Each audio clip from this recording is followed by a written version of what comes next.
캐나다 출신의 던 리차더슨이라는 선교사는 뉴기니의 사위 부족에게 선교를 한 분입니다. 사위 부족은 사위 며느리 이런 사위가 아니고 그 나라 이름으로 사위예요.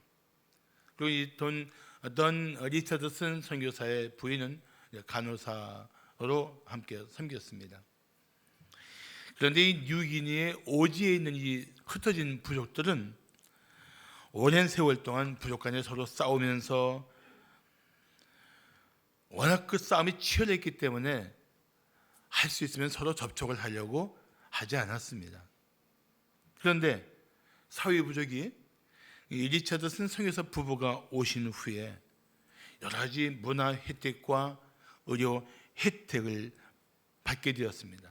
그리고 이 소문이 주변에 있는 다른 부족들에게 이제 들렸습니다. 그래서 이 소문을 들은 다른 부족들이 아프기도 하고 그 사회 부족의 문화가 또 달라졌다니까 관심도 있고 해서 자꾸 이제 이 사회 부족의 삶의 자리로 찾아오는 거예요. 찾아오다 보니까 다른 부족들이 서로 만날 수 있는 기회가 또 늘어나게 된 것입니다. 그러다 보니까 이게 뭐 하루 이틀 된 그런 일이 아니니까 만나자마자 그게 싸움이 되고 폭력이 나타나고 심지어 사람을 죽이는 일까지 벌어지기 시작한 겁니다. 제일 당황했던 건 던 리차드슨 부부예요. 이 선교사 부부는 이런 일들이 벌어질 때마다 너무나 놀란 가슴을 가지고 그 사위 부족에게 다른 부족이 오면 좀 친절하게 맞이해달라고 권면하고 부탁하고 타일르고 말렸지만 효과가 없었습니다. 그래서 고민하던 던 리차드슨 부부는 드디어 이 사태를 막기 위해서는 우리가 떠나야 되겠다는 생각까지 합니다.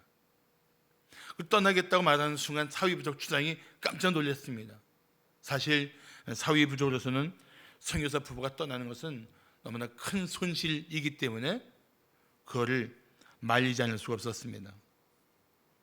그래서 사위 부족 주장과 그 부족을 이끄는 사람들이 모여서 밤새 토의한 끝에 다음날 아침에 선교사를 찾아왔습니다. 그리고 이렇게 말했습니다. 선교사님, 제발 떠나지 마십시오. 제발 떠나지 마십시오. 우리가 밤새도록 토의해서 결론을 내렸습니다. 이제 우리가 새 출발을 하겠습니다. 지금까지 싸우던 부족들과 화해하고 화목하게 살겠습니다. 곧 화해의 축제를 열 테니 그때까지 기다려 주십시오. 그리고 우리가 어떻게 화해하는지 한번 직접 보십시오. 사실 뉴기니의 오지에 있는 이 흩어진 부족들은 워낙 오랫동안 전쟁과 복수에 익숙해갖고 이 화해라는 것을 할 줄을 몰랐습니다. 그런데도 불구하고 정말 어떤 특별한 계기로 화목하려고 할 때에는 엄청난 대가를 그들은 치렀습니다. 그게 뭐냐면 화해하고자 할 때 추장이 막내 아들을 상대방에게 보내는 풍습입니다. 이렇게 내어주는 아이를 그들은 평화의 아이, Peace Child라고 불렀습니다. 이 풍습은 우리가 지금까지 서로 믿을 수 없었고 믿지 않았지만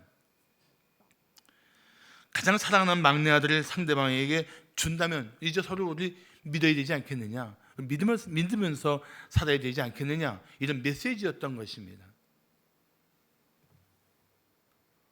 그리고 그렇게 추장의 막내 아들을 상대방에 내어주면서 화해를 요청하고 그 막내 아들을 받아주면서 화해를 이루는 것이 바로 이들의 화해의 축제였던 것입니다. 그런데 던 리차드슨 선교사는 여기에 큰 충격받습니다.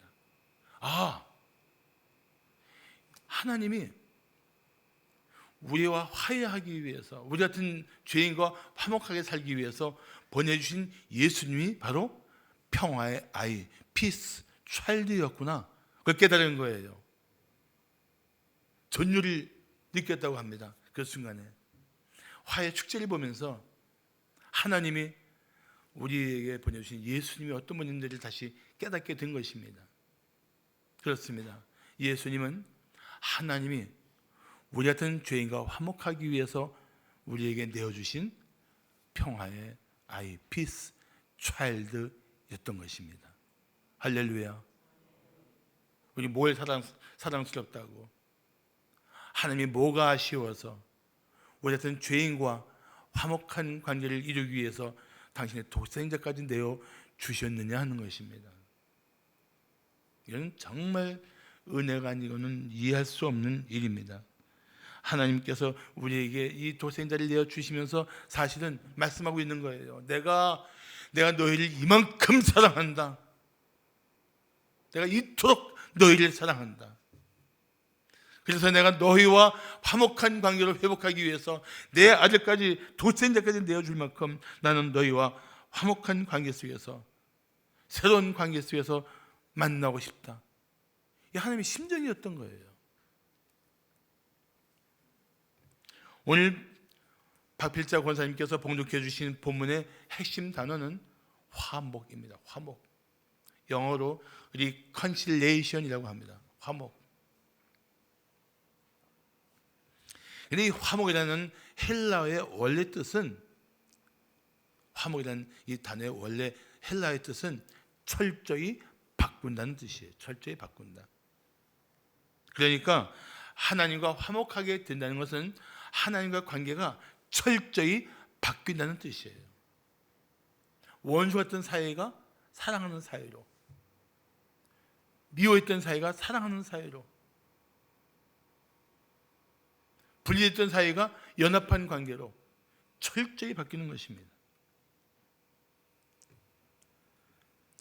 또 이 세상 사람들도 가만히 보세요. 얼마나 서로 미워하고 싸우고, 정말 작은 욕심 때문에 한 사람의 생애를 무참하게 파괴하고, 단지 마음에 안 든다는 이유로 얼마나 이웃에게 잔인해질 수 있습니까?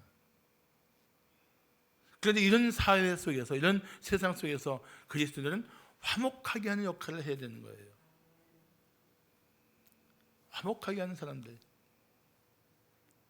그래서 예수님은 제자들에게 이런 말씀을 하십니다.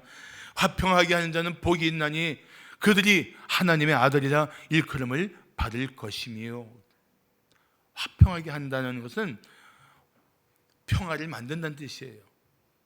화평하게 만드는 거예요.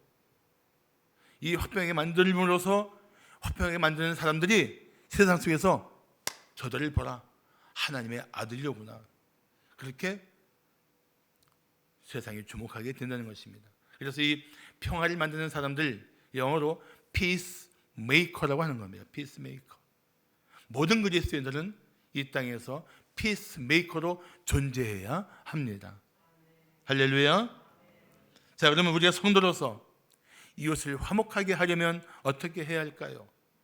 정말 우리가 존재가 화목하게 하는 존재가 되려면 어떻게 해야 할까요?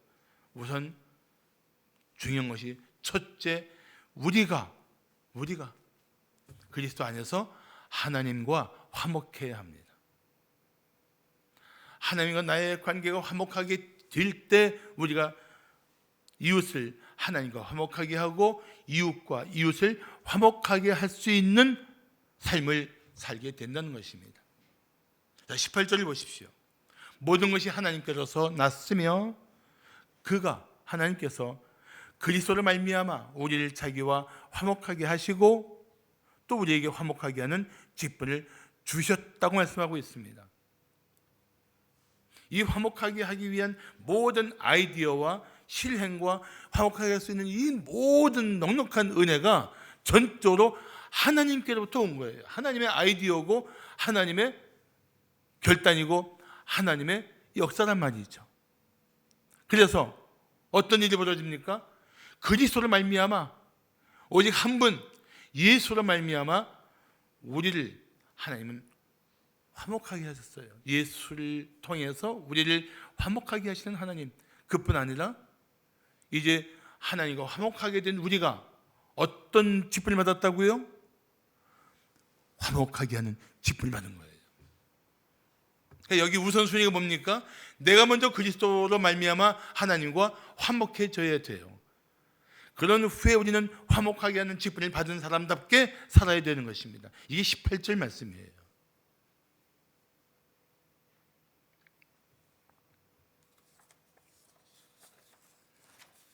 우리 교회 표어가 무엇입니까? 은혜를 누리고 소망을 나누는 교회입니다. 아무리 생각해도 정말 잘 지었어요. 누가 지었게요?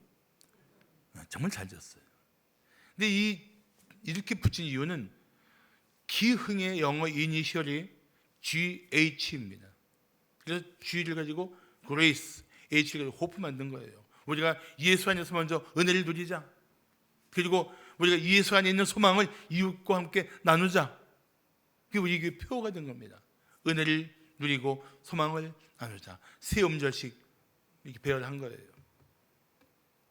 정말 내가 예수 안에서 은혜를 누렸다면, 정말 예수로 말미암아 내가 하나님과 화목하게 되었다면, 우리는 세상 속에서 이 은혜를 나누고 소망을 나누면서 하나님 없이 살아가던 이웃들이 하나님과 화목하도록 하는 역할을 해야 되는 것입니다. 그게 은혜를 받은 삶의 증거인 것입니다. 하나님의 은혜는 그 성도 안에서 결코 머물러 있을 수가 없어요. 이건 살아 움직이고 그 실체를 드러내고 향기를 드러내고 본색을 드러내게 돼 있단 말이죠, 반드시. 그래서 우리는 정말 하나님과 화목하게 된 이 은혜를 누리는 성도로서 이웃이 하나님과 화목하게 되도록 힘써야 합니다. 여러분 19절을 보시면 19절도 이렇게 말씀하고 있습니다. 곧 하나님께서 그리스도 안에 계시사, 그러니까 그리스도 안에서 우리를 만나 주신다는 거예요. 그리스도가 하나님이시기도 하고 그리스도가 하나님의 그 실체이기도 하고 그리스도 안에서 우리를 만나 주신다는 거예요. 세상을 자기와 화목하게 하시며 그들의 죄를 그들에게 돌리지 아니하시고, 우리에게 어떻게 뭘 주셨어요? 화목하게 하는 말씀을 우리에게 부탁하셨느니라.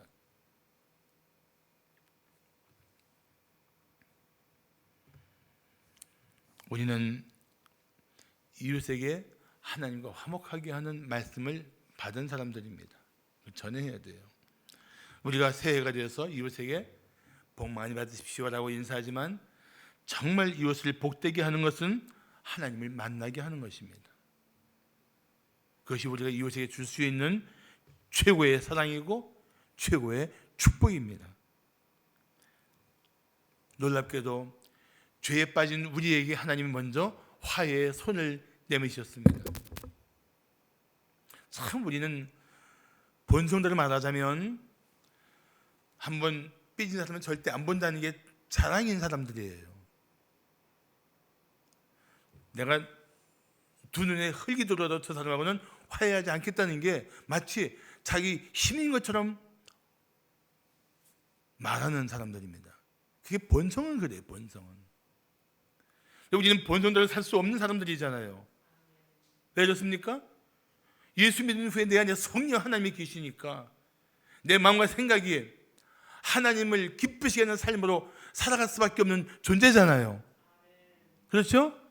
아멘. 그렇습니다. 그러니까 본성을 이길 수 있는 영적인 힘이 우리에게 있어야 돼요. 그 힘으로 살려니까 화해할 수 없는 사람도 화해하기 위해서, 화목할 수 없는 사람도 화목하기 위해서 힘쓰는 거예요.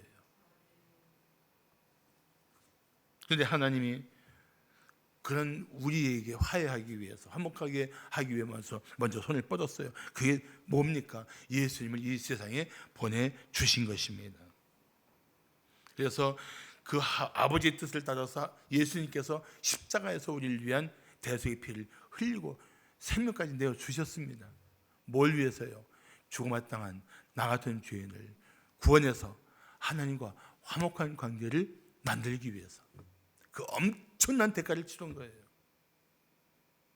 상상할 수 없는 사랑의 희생을 하나님이 친히 치르신 것입니다. 내가 뭐라고? 이 제대로 하나님이 심판에 마땅한 나 같은 인생이 뭐라고 그런 희생을 하나님이 하십니까?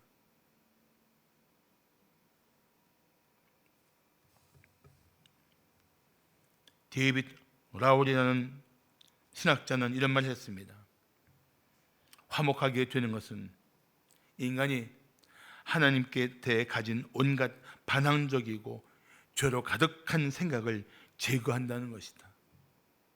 하나님은 우리 안에 있는 그런 죄악들을 다 제거하고 하나님이 창조하신 하나님의 형상대로 지음받은 존재로서 하나님과 사랑 안에서 만나고 교제하기를 원하십니다. 그 마음을 아세요? 그 하나님의 간절함을 아세요?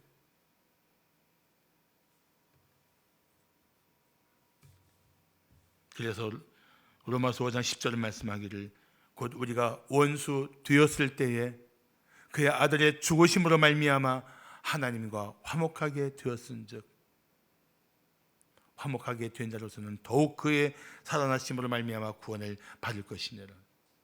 원수 되었던 우리가 예수님의 죽으심으로 말미암아 하나님과 화목하게 된 줄로 믿습니다.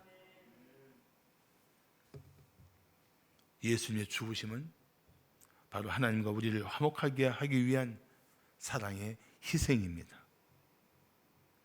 그래서 그 하나님과 화목한 관계를 진실로 우리가 가지고 있다면 우리는 이제 이웃들에게 화목한 관계를 전하는 자가 되어야 합니다. 한번 점검해 보십시오. 당신은 지금 하나님과 화목한 관계를 누리고 있습니까? 하나님을 갈수록 더 사랑하세요? 하나님과 깊은 사랑의 교제를 나누고 있습니까? 하나님이 원하시는 삶이 무엇인지 순종하고자 하는 거룩한 열망이 당신의 마음을 움직이고 있습니까? 할렐루야. 그런 마음을 가지고 하나님 앞에 받은 은혜를 나누는 성도들이 되시기를 축복합니다. 자, 우리가 성도로서 이웃을 화목하게 하려면 어떻게 해야 할까요? 둘째, 우리가 그리스도 안에서 하나님의 의가 되어야 합니다. 하나님의 의.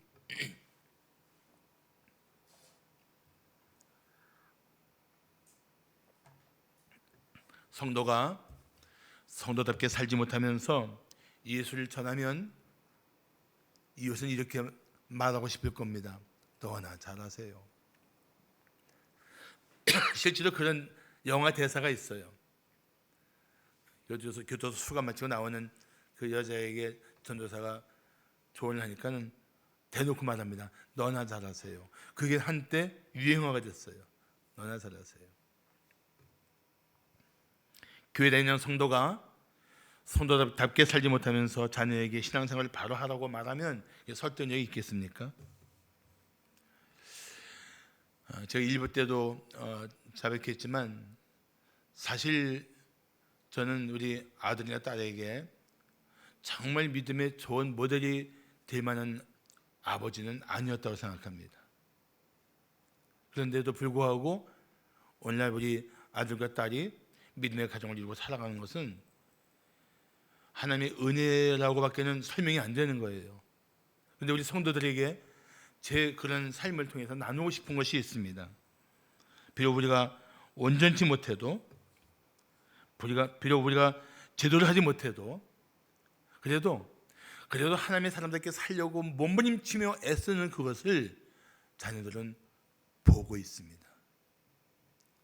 주목하고 있어요.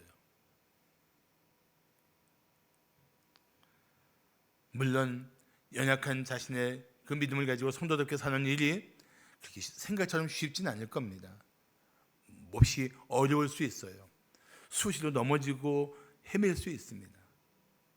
그런데도 불구하고 우리가 그런 삶을 하나씩 두 개씩 벗어나면서 이겨낼 수 있는 힘은 전적인 하나님의 은혜 안에 있는 줄로 믿습니다. 그러니까 노력을 포기하면 안 돼요. 하나님의 사람들에게 살겠다는 이 결단을 놓치면 안 됩니다. 더 힘써야 돼요. 그러면 하나님은 내가 사는 것보다 더 놀라운 은혜로 가정을 복되게 해주시는 한 해가 될 줄로 믿습니다. 할렐루야. 그 은혜를 누리시기를 축복합니다. 반드시 하나님이 하실 거예요. 그리고 그렇게 비록 완전하지 못하지만 예수 안에서 믿는 성도답게 살려고 몸부림치는 우리 모습을 이웃들도 주목합니다. 변했어. 저 사람 옛날 같지 않아. 달라졌어. 자, 그렇다면 한번 묻겠습니다. 여러분의 마음에 그렇다면 확실하게 대답해 주시면 더 좋겠습니다. 당신은 진심으로 회개하고 예수님을 마음의 구주와 주님으로 영접하셨습니까?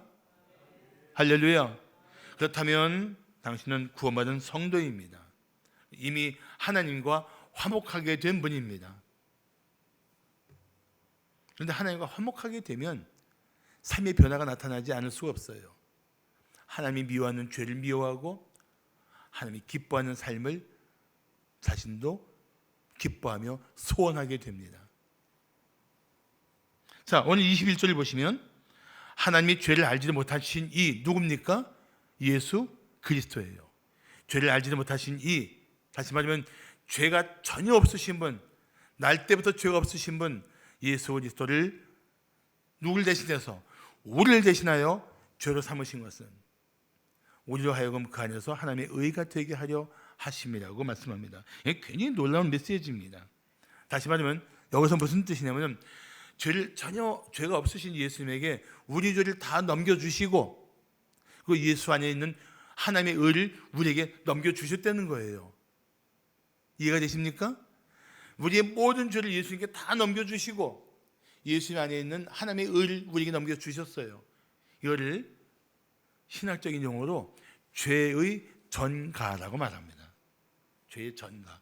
원래 전가라는 말은 은행 업무 때 쓰는 용어예요. 옛날에 은행 업무 때 쓰는 용어인데 이 전가라는 말은 누구 앞으로 넣는다, 이치한다는 뜻이에요. 누구 앞으로 넣는다. 그러니까 내 죄를 예수님께 전가한다 하면은 내 죄를 몽땅 하나도 빠뜨리지 않고 예수님께 다 넘겨주는 거예요. 그게 죄의 전가입니다.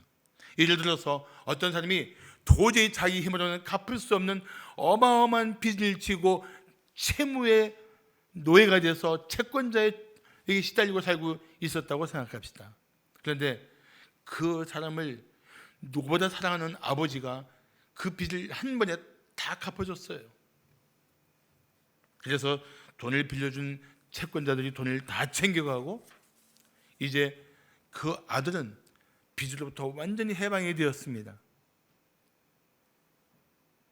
이렇게 모든 빚이 다 넘어가고 그 빚으로부터 자유하게 되는 것이 바로 예수 안에서 우리가 누리는 은혜인 것입니다.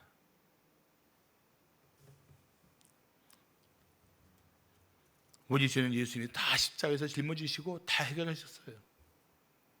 지금도 우리가 짓는 죄는 십자가의 보혈로 우리가 자백할 때마다 깨끗이 씻어지는 줄을 믿으시기 바랍니다.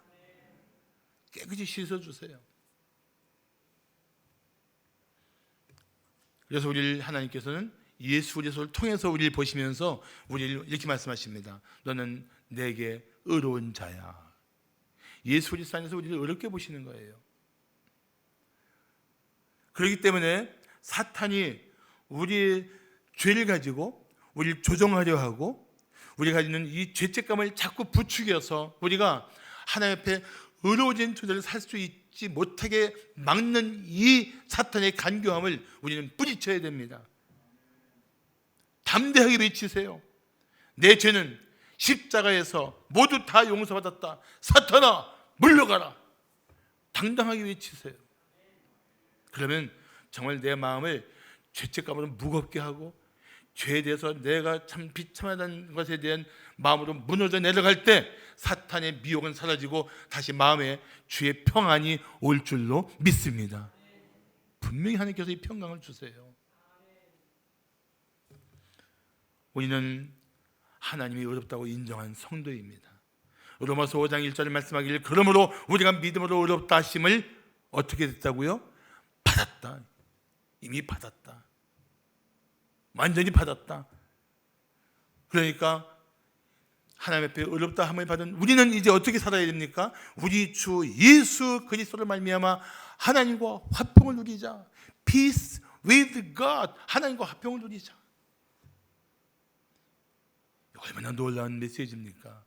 죄인이, 하나님이 심히 두려운 죄인이 십자가의 보혈로 용서받고 하나님과 화평한 관계 속에서 살아갈 수 있는 이 은혜가 얼마나 큰 은혜예요. 애들도 용서받고 나서는 기뻐하며 아버지 품에 뛰어드는 것을 볼 수 있지 않습니까? 아빠 잘못했어요. 그 회개하는 아이를 용서해주면 아이들이 어떻게 해요? 두려움을 벗어버리고 다시 사랑의 관계 속에 아버지 품에 뛰어들고 엄마 품에 안기잖아요. 우리가 그 은혜를 입었잖아요. 그 은혜를. 이제 그리스도 안에서 이 하나님의 의로운 자로 살아갈 수 있는 힘을 다시 회복해야 합니다. 그래야 이웃을 화목하게 하는 성도의 삶을 살 수 있게 될 것입니다. 마지막으로 우리가 성도로서 이웃을 화목하게 하려면 어떻게 해야 할까요? 셋째, 세상 속에서 하나님과 이웃을 화목하게 해야 합니다.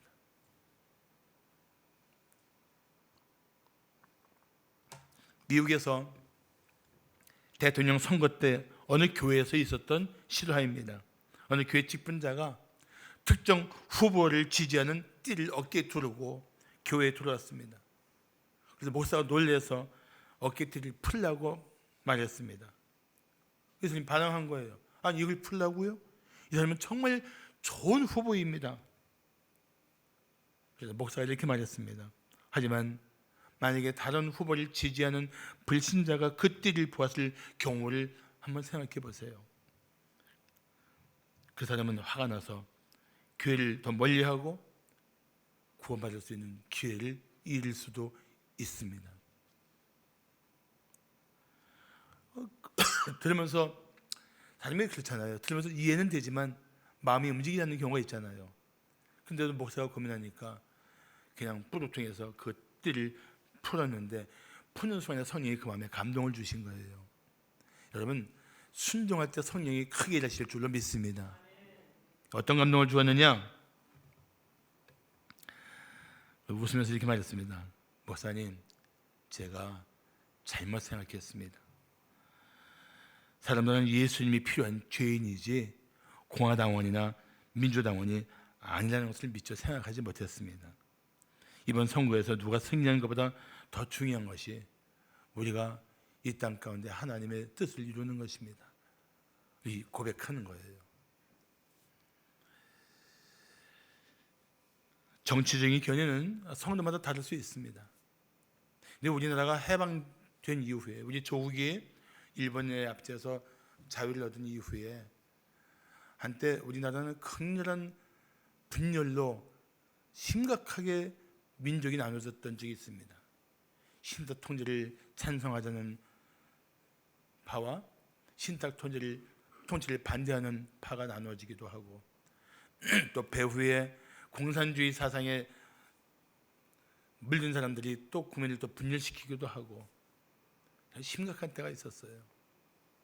그래서 그런 과정을 잘 이겨내고 여기까지 왔는데 최근에 정치인들에 의해서 자기네 지지자들을 더 모으기 위한 그런 정말 바라지 못하는 생각 때문에 국민이 아주 심각하게 우리나라 분열되어 있어요. 지금 아마 해방된 이후에 그때 못지않게 분열되어 있다고 봐도 될 만큼 극심한 분열과 갈등으로 깊은 골이 우리 민족을 지금 나누고 있습니다. 가로막고 있어요. 매우 심각합니다. 성도들 개인적으로는 그러한 정치적인 어떤 견해가 있을 수 있어요. 제가 그거를 이렇게 해라고 주장할 수 있는 입장도 아닙니다. 나는 그렇게 할 생각도 없어요. 그렇지만 교회를 생각해 보세요. 교회가 어떤 것이냐 이거예요. 교회가 민족이 분열하고 갈등할 때 그런 분열과 갈등을 다시 하나 되게 연합시키는 화목케 하는 역할을 교회가 해야 돼요.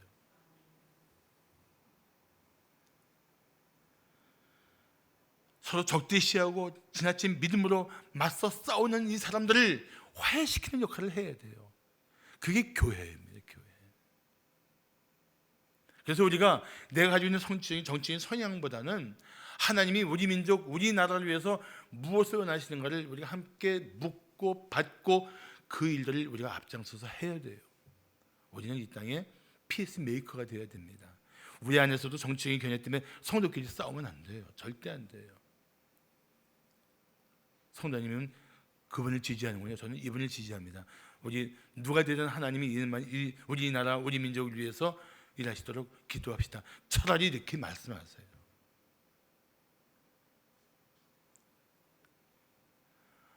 어느 지방 출신이 뭐가 중요해요?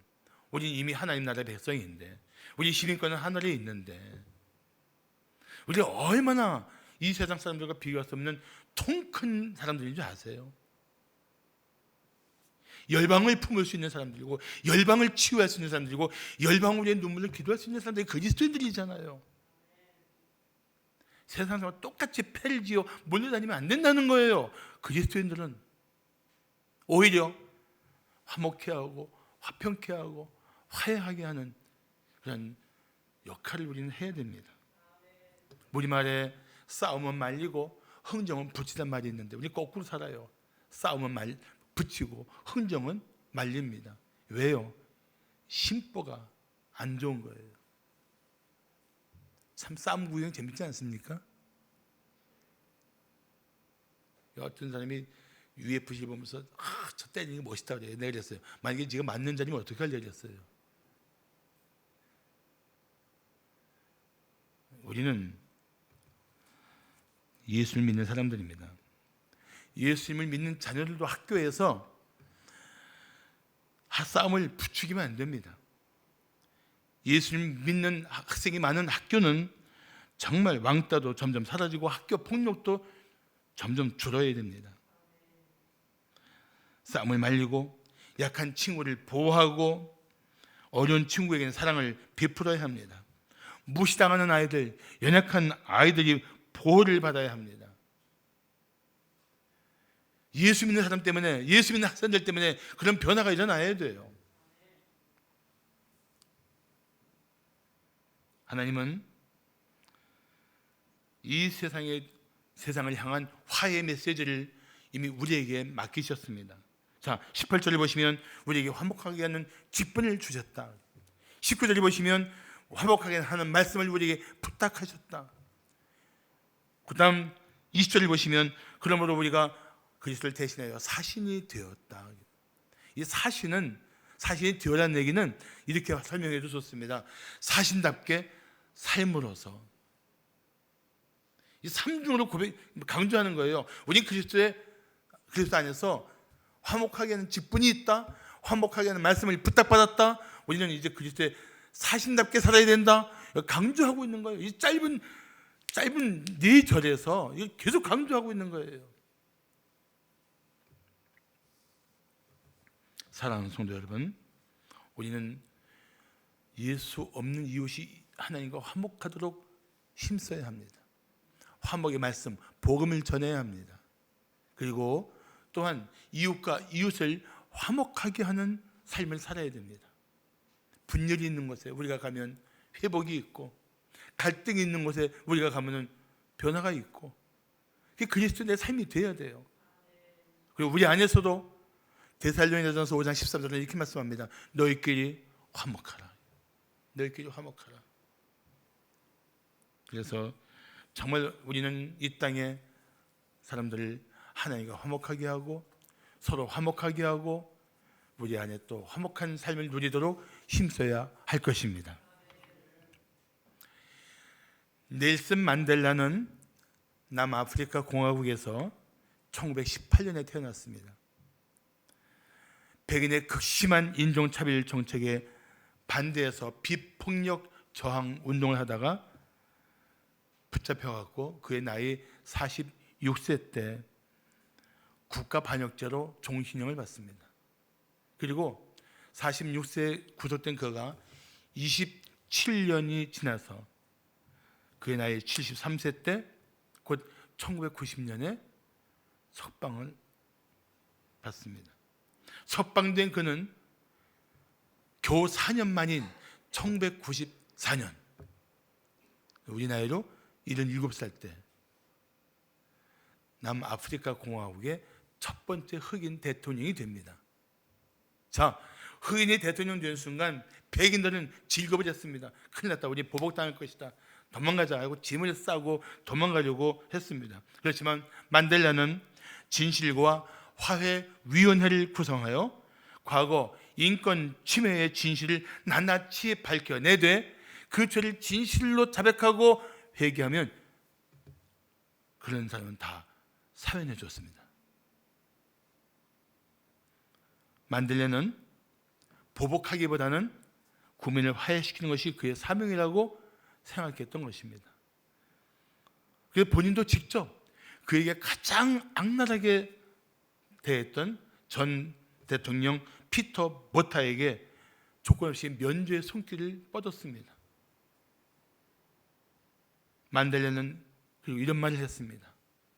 억압받는 사람과 마찬가지로 억압하는 사람들도 그 잘못된 삶에서 해방되어야 한다고 나는 생각합니다. 만약 내가 다른 사람의 자유를 빼앗으면 남에게 자유를 빼앗긴 것처럼 나도 진정 자유롭지 못한 것입니다. 내가 감옥에서 풀려 나왔을 때 억압하는 자와 억압하는 자, 이 둘 다 해방시키는 것이 나의 사명이었습니다. 와, 얼마나 아름다운 고백이에요. 억압당하는 자만 불쌍한 게 아니다. 자기가 하는 짓이 얼마나 남들을 고통스럽게 하는지 모르고 억압하는 저 인생들도 그 잘못된 삶에서 자유를 얻어야 된다, 해방되어야 된다. 그래서 우리가 다 그 잘못된 삶을 깨트리고 하나가 되어야 된다. 그런 고백 아니에요? 전 개인적으로 넬슨 만델라를 사실 존경합니다. 저랑 비슷하게 생기지 않았어요? 별 동의를 안 하시는 것 같은데 정말 난 그분 좋아해요. 그런데 도대체 우리의 삶을, 관계를 깨트리고 아프게 하고 상처 투성이로 발기발기 찢어 놓는 그 존재가 누구냐는 거예요. 사탄입니다. 사탄은 하나님과 사람을 분열시키는 일을 위해서 절대 포기하지 않고 일하는 악한 영입니다. 인간관계를 깨트리기 위해서 무슨 짓이든지 할 수 있는 악한 권세를 가지고 있습니다. 인간관계의 분열, 상처 투성이로 깨어지고 아파할 수밖에 만드는 이 모든 삶의 배후에 나는 배후 조종자로 사탄이 있다고 생각합니다. 갑자기 좋았던 부부가 싸울 수 있는 그 배후에 난 사탄의 유혹이 있다고 생각해요. 별거 아닌 건데, 그게 생명 걸만한 일이 아닌데, 이렇게 사랑하는 자의 마음을 아프게 하면서까지 함부로 내뱉을 말이 아닌데 왜 그런 일들이 있냐 말이죠. 나도 하고 나서는 끔찍하고 나도 괴롭고 나도 고통스럽게 하는 도대체 이 일들이 왜 있냐 말이죠. 사탄이 배후 조종자예요, 사실은. 그래서 이런 큰 문제를 우리는 영적인 분별력 가지고 볼 줄 알아야 합니다. 그렇지만 하나님이 어떤 분이십니까? 성령 어떤 분이십니까? 성령은 하나 되게 하시는 분이에요. 아멘. 정말 그렇습니다. 성령은 하나 되게 하는 분이에요. 내 마음에 본성을 따라 살 때 우리는 분열시키는 트러블 메이커가 되지만 내 마음이 성령의 감동이 되면 우리는 하나 되게 하는 피스 메이커로 살게 될 것입니다. 그렇다면 당신은 지금 피스 메이커입니까? 트러블 메이커입니까? 어떤 때는 피스 메이커로, 어떤 때는 트러블 메이커가 될 수 있겠죠. 그렇지만 이제는 보다 많은 삶의 영역에서, 보다 많은 삶의 그 시간 속에서 피스 메이커가 되어서 하나님과 이웃을, 이웃과 이웃을 화평케 하고 화해시키고 화목한 관계 속에 삶을 일으켜주는 그런 우리 성도들이 되시기를 우리의 평화의 아이로 이 땅에 오신 예수 그리스도의 이름으로 축복합니다. 기도하겠습니다.